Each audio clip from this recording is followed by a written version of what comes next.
गटाचे नेते संजय राऊत सातत्याने टीका करतात. त्यामध्ये पालकमंत्री जयपाल रेड्डी टीका केली. टीका करताना अत्यंत त्यांच्या भाषेत शिवाय भाषेमध्ये टीका केली. काय स्वयंघोषित विश्व प्रवक्ते संजय राऊत यांच्या अकलेची दिवाळखोरी निघालेली आहे.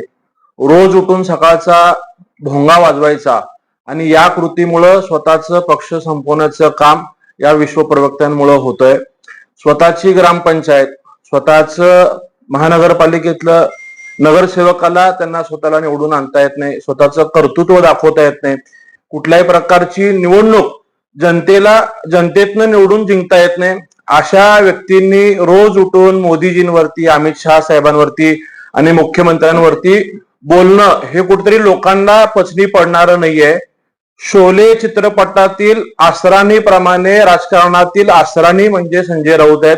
आधे इधर जाओ आधे उधर जाओ बाकी मेरे पीछे आओ अशी भूमिका त्यांची महाविकास आघाडीत राहिल्यामुळं सगळे महाविकास आघाडीतले पक्ष बाजूला गेलेले आहेत. राहिलेल्या त्यांच्या उभाटा पक्षातले आमदार खासदार सुद्धा सोडून गेलेले आहेत. कुठेतरी बाळासाहेबांवरती प्रेम करणाऱ्या, उद्धव साहेबांवरती प्रेम करणाऱ्या शिवसैनिकांच्या मध्ये जर काय खंत असेल तर ती संजय राऊत या नावाची आहे. या व्यक्तिमत्वामुळं संपूर्ण शिवसेना संपवण्याचा काम या व्यक्तीकडनं झालेलं आहे. राहिला प्रश्न त्यांनी भाजपच्या नेतृत्वावर बोलण्यात की त्यांची उंची नाही. सोलापूरचे पालकमंत्री जयकुमार गोरे साहेब हे राज्याचे ग्रामविकास मंत्री म्हणून अतिशय प्रभावी काम करतायत.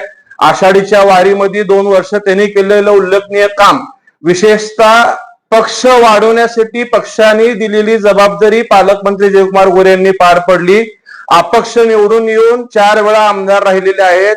सातारा असेल, सोलापूर असेल, माढा असेल, धाराशिव, सातारा, सांगली या प्रत्येक ठिकाणी भाजपचा नगरपालिका, नगरपंचायती, जिल्हा परिषद, महानगरपालिका इतकंच काहीतरी विधान परिषदेच्या निवडणुकी सुद्धा जयकुमार गोरे साहेबांनी एकतर्फी जिंकून दाखवलेले आहेत.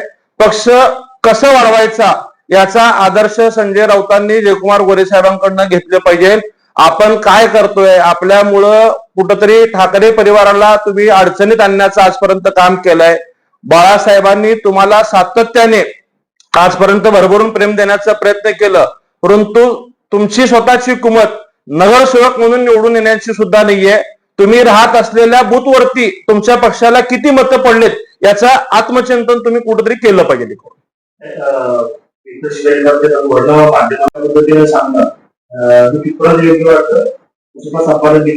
स्वतः बघा, मी तुम्हाला सांगतोय की त्यांची वैचारिक दिवाळखोरी झालेली आहे आणि त्यांच्या या रोजच्या भोंग्यामुळेच कुठेतरी आपल्याला मान्य करावं लागेल की त्यांचा पक्ष संपलेला आहे. त्यामुळे शिवसैनिकांनाच वाटतंय की ठाकरे परिवारांनी यांना बाजूला केलं पाहिजे आणि महाराष्ट्राची एकीकडे संस्कृती, सभ्यताचं वारंवार भाषणात उल्लेख करायचा आणि टीआरपी साठी आपल्याला कोणी विचारत नाही. आपल्या स्वतःचं अस्तित्व कुठेही राजकीय आपण दाखवू शकत नाही. त्यामुळं अशा प्रकारचं बेफाळ वक्तव्य करण्याचं काम त्यांच्याकडनं रोज सुरू आहे. कुठेतरी लोकांनी आता त्यांना दुर्लक्ष केलं पाहिजे आणि मला आपल्या माध्यमातून ठाकरे साहेबांना विनंती आहे की अशा बिनकामाच्या माणसाला आपण कुठेतरी बाजूला केलं पाहिजे आणि आपण संपादक म्हणून त्यांचा उल्लेख करताय त्या पदावर सुद्धा त्यांना हाकलून दिलं पाहिजे. नाहीतर जसं पक्ष संपवलाय तसं त्यांनी वृत्तपत्र संपवण्याचे काम येणाऱ्या काही दिवसात करतील.